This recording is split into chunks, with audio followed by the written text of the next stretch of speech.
All right. Today's SPY was down 0.02%, so we went absolutely nowhere. And intraday, we hit this full range between 455 and just below 458. And once again, we closed right on top of the daily 5 EMA, which is that support level we need to close below to start getting a pullback back down towards this rising 20 daily moving average and support zone at 451. If we break that support, then we come back down towards this gap fill at 441 and this demand zone between 436 and 440. So if you're waiting for a pullback in SPY, you need to see price below the 5 EMA on the daily chart and breaking down below this minor support at 455. If we continue higher and we break through 458, then we push towards 460, and above 460, we go towards 467. On the Nasdaq 100 triple Qs, we were up 0.25% today, and the triple Qs have the second day in a row bouncing off of the rising 20 daily moving average, which is this critical support zone just above 383. Now also pay attention to the daily 5 EMA because that rejected price, which is that resistance at 388. So right now, treat the triple Qs as a trading range between 383 and 388, and if we break 388, we likely go back higher towards 393 and 396, and if we can't hold this support at 383 and we break down, then we come down towards this support and gap fill zone at 378. Now keep in mind, any bull market and bull trend bouncing off of a rising 20 daily moving average is always a great indication for the buyers, but if at any point we break that support, that is going to be a great indication for the sellers. On the Dow Jones, we were down 0.2% today, and we had another inside body candle from yesterday's candle, and we still haven't broken out of the range from the inside day from yesterday, and the break of that range is going to tell us where we're going next, whether we go straight to 367 or back down towards 356 and 353. I think there's a very good chance we're going lower first because this is a very vertical rally that has lots of gaps to fill to the downside. So on a breakdown below 360, we're very likely going towards 356 and 353. And on a breakout above 363, we're likely pushing straight higher towards 367. On the Russell 2000 IWM ETF, we were down 1.34% today. And as you can see, a clear rejection day and an inside day. So we are getting rejected from that resistance at 186. But this is still higher lows and higher highs within a bull trend as long as we're above the breakouts at 181 and 174. Now, if we can't hold this support at 183, we're very likely coming back down towards 181. And then if we can't hold that, we could come back down towards 174.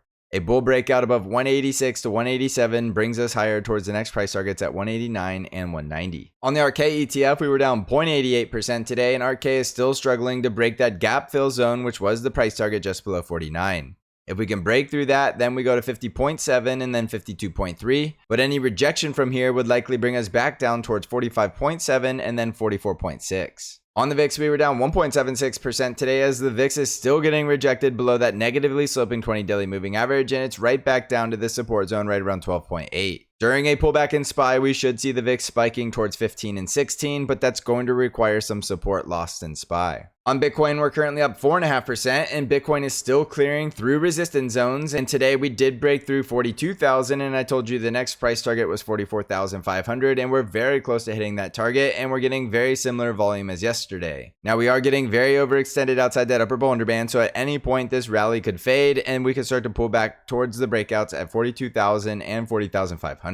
On Tesla stock, we were up 1.33% today, and intraday Tesla was trying to break through that resistance at 244. But as you can clearly see, we saw the sellers coming back in and pushing Tesla back down to the 5 EMA right around 239. We're still above the rising 20 period moving average, and we're still above this support zone at 234. And that is the critical risk level for you bulls, because if we can't hold that support, we likely come down towards this gap fill at 225. The next bull breakout is going to be the break above 244 to 247, and then the next upside price targets above that resistance are 255 and 262. On Apple stock, we were up 2.11% today, and Apple did break through that resistance at 191.5, and I told you if it did that, it would likely go higher towards 194 and then 197. I also added another price target for you to pay attention to, which is a gap fill just above 195. So stay bullish above 191.5, and if at any point we come back down and break through the support at 190, then you're looking for the gap fill at 186. So jumping back over to the S&P 500, we have not yet seen a pullback in the S&P 500, but we have seen it in the small caps, and we've seen it in the mega caps from the Nasdaq 100 triple Qs. So it's very likely SPY is just lagging behind and getting ready to pull back towards this support zone very soon. However, be prepared for for either of the scenarios and then simply just let the price action do all the talking. So whether we break resistance or support, you should be prepared for either scenario and then simply react with your trade plan. No matter what you're doing, make sure you're managing risk around these critical levels, because at the end of the day, trading always comes back down to risk management. We are absolutely crushing this market on Bank Trade Alert, so if you want to come crush the market with us, you can find out how to join Bank by clicking on the link in the description of this video. I also have the Stock Channel Discord where I do intraday updates and analysis, and if you want to join the Stock Channel Discord, you can also find out how to do that below. So thank you for watching, everybody. I hope you're crushing this market, and as always, I will see you in the next episode.